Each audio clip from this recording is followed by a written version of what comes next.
যারা সাধারণত শ্রমিক আন্দোলনগুলোতে সংগঠিত করেন তারাও সেখানে সেভাবে নেই। সেখানে বহিরাগত লোকজনের আধিক্য দেখা যাচ্ছে। কিছু কিছু জায়গায় বেতন দেয়া নিয়ে মালিকপক্ষ বেতন দিতে দেরি করছে, সে কারণে আন্দোলন হচ্ছে। আর কয়েকটা স্পেসিফিক ফ্যাক্টরি আছে যেখানে মালিকপক্ষ পালিয়ে গেছে, সেখানে কিছুটা আনরেস্ট হয়েছে, সেগুলোকে আমরা অ্যাড্রেস করছি। সেগুলোর জন্য সরকার সফট লোনের ঘোষণা দিয়েছে এবং সেটার পরিধি আরও বৃদ্ধি করা হবে।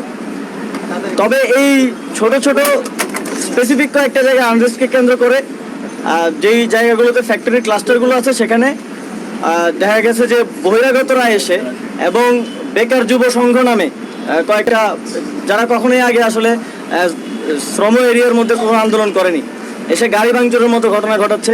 আমরা শ্রমিক নেতৃবৃন্দের সাথে কথা বলেছি, আমরা তাদেরকে বলেছি যে আপনাদের শ্রমিকদের যে ন্যায্য দাবিগুলো আছে সেগুলো নিয়ে আমরা অনেকগুলো লং টার্ম দাবি আছে, যেমন বেতন বৃদ্ধি, লং টার্ম দাবির মধ্যে আছে শ্রম আইন। তো এগুলো নিয়ে তো আমরা লং টার্ম আলোচনা করতে হবে। আমি তো একদিনে বসে শ্রম আইন ঠিক করে দিতে পারবো না। আওয়ামী লীগের লোকেরা যেই সিন্ডিকেটগুলো সামলাতো তারা তো সেগুলো ছেড়ে চলে গেছে। এখন যারা দখলের পায়তারা করছে এবং এসে সেখানে সন্ত্রাস করছে তাদেরকে, এবং যারা বহিরাগত আছে তাদের বিরুদ্ধে সরকার কঠোর ব্যবস্থা নেবে, এটা গতকালকে আমরা বলেছি। এবং কিছু বিএনপির স্থানীয় নেতৃবৃন্দেরও আমরা সংশ্লিষ্টতা পেয়েছি। বিএনপির কেন্দ্রীয় নেতৃবৃন্দের সাথে আমাদের এই বিষয়ে কথা হচ্ছে, যাতে তারা তাদেরকে নিবৃত্ত রাখেন।